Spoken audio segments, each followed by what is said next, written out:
Hello guys, we are Group 2 of CIVL1160. Today we are going to talk about a civil engineering project of MTR, South Island Line.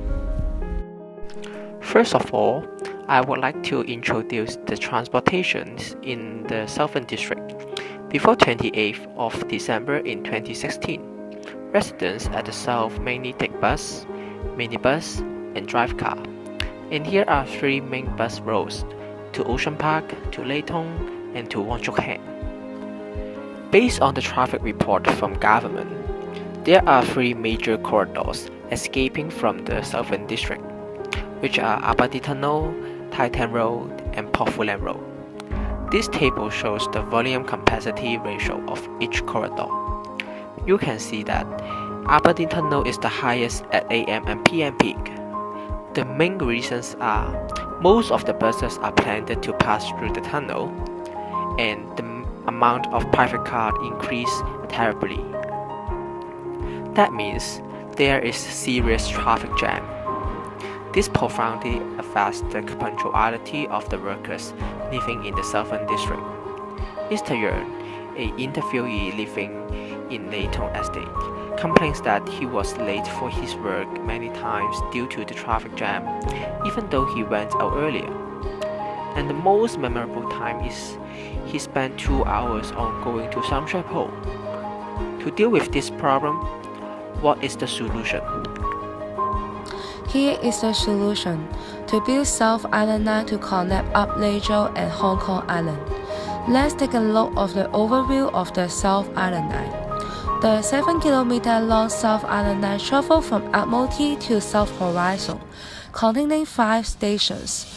The estimated traveling time from Admiralty to South Horizon is around 12 minutes.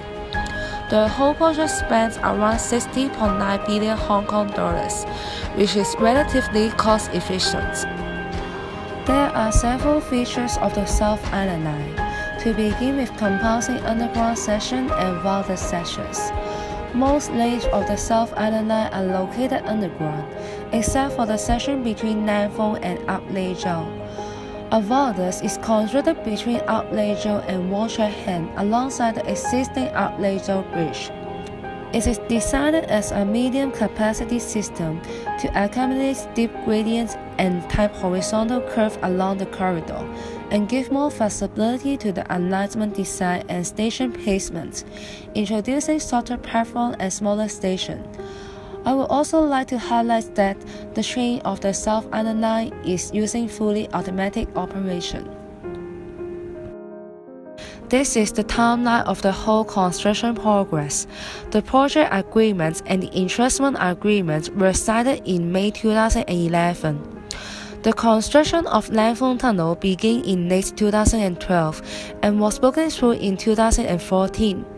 After the completion of the stations, trial run was taken place in respective railways.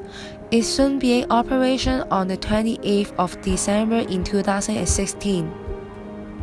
One of the main challenges of the project is the extension of Admiralty stations, since the underpinning excavation works have to be done under the existing Island Line.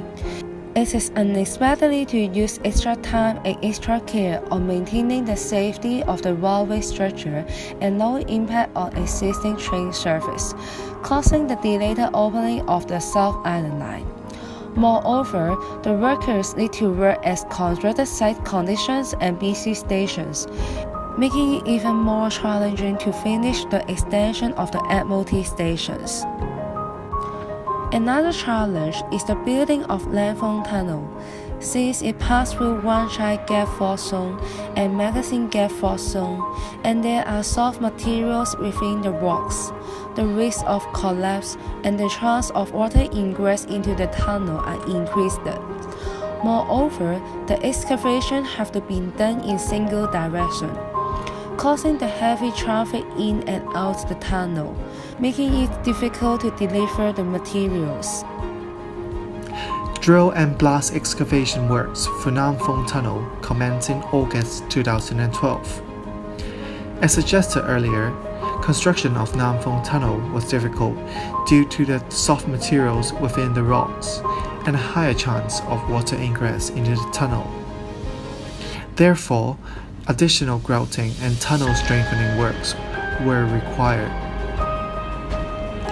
Cut and cover is a simple method of construction for shallow tunnels where excavation works is first taking place.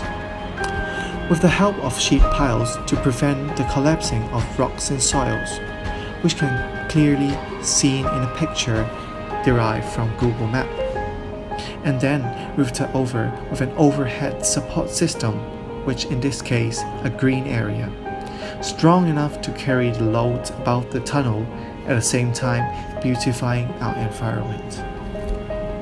As clearly seen from the picture, viaduct was manufactured in the form of single-cell box girder bridge.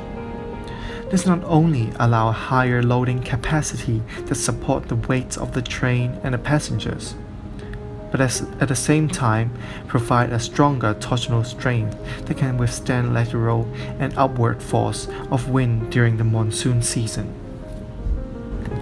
Aberdeen Channel Bridge, alongside with the existing Upley Channel Bridge, make use of caisson as pier foundation.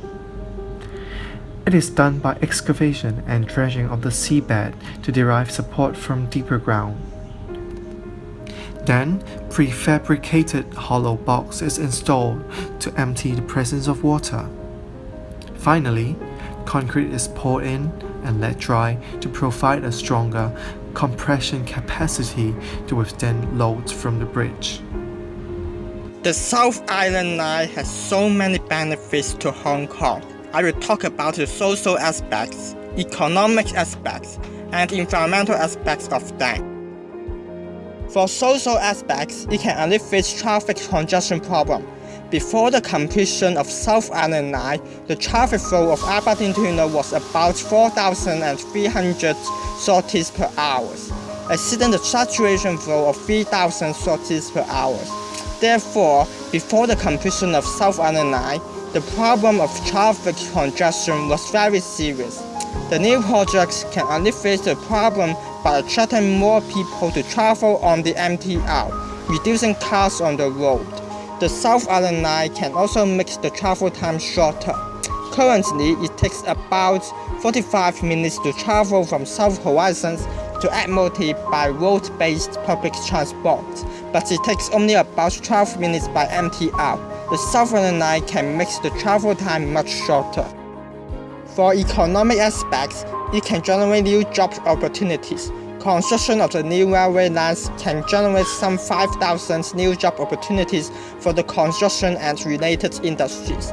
In the longer term, as a result of the improved accessibility to the two districts, there will be a significant increase in the level of economic activity, which will create a substantial number of new job opportunities. Some studies suggest that at least 20,000 new job opportunities will be created in the area. It can also promote tourism development of the southern district, since the South Island Line can make it more convenient to get to the southern districts. There will be more tourists visiting the area, promoting the development of tourism and economy. For environmental aspects, it can reduce air and noise pollution. After the completion of South Island Line, there are less cars traveling in southern districts, reducing noise and air pollution produced by cars. There are two problems derived from the project. First, for the social aspect. After the implementation of South Island Line, the majority of the citizens are more reliable on railway instead of bus or minibus. The number of passengers that travel by bus reduced sharply afterwards. For example, the passengers of City Bus 629, which via Ocean Park, has reduced by 90% of its original after the use of railways.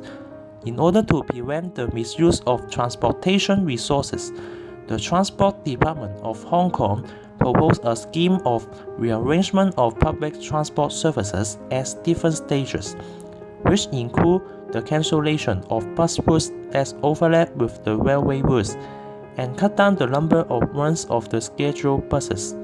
Some of the bus routes that rear the district without coverage of railways are cancelled.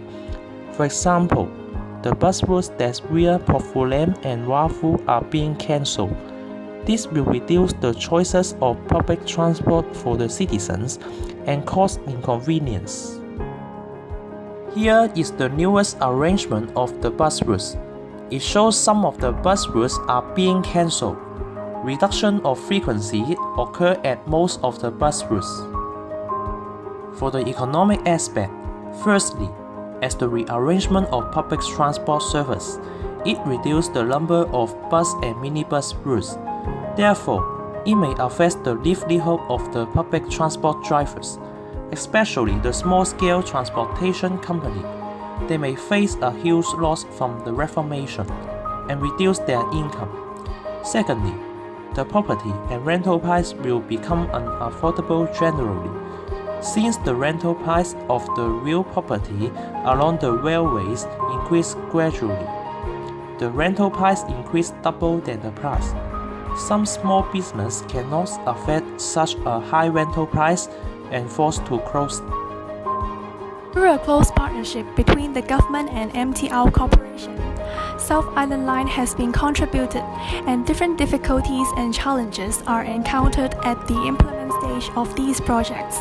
Such, it links between Southern Districts and Admiralty, and release some dissatisfaction with public congestion problem, which annoys the Southern residents for a long time. Although South Island Line may have adverse effects on the profit of other public transport industry, it also stimulates tourism and business development and brings a new demand on Southern transportation to them. A new thing always needs a time to cooperate with the environment, and so does South Island Line. There are some deficiencies in cooperation among public transport system. It's supported that after rearranging bus and minibus routes, it can complement with railway properly. This project is sustainable in economic and social development. Since it uses electricity instead of fuel, it is pollution-free and better than all the other public transport, which will release carbon dioxide.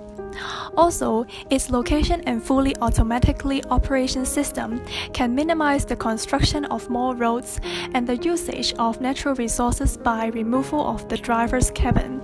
It saves costs and provides a smooth, efficient transport system. South Island Line achieves enhances railway service with higher level of reliability and more flexibility in train deployment. It widens the railway territory to include the Southern District, also promotes West Island Line in the future. It is difficult to judge whether it is good or bad from a single aspect. Let's observe the future direction of MTR.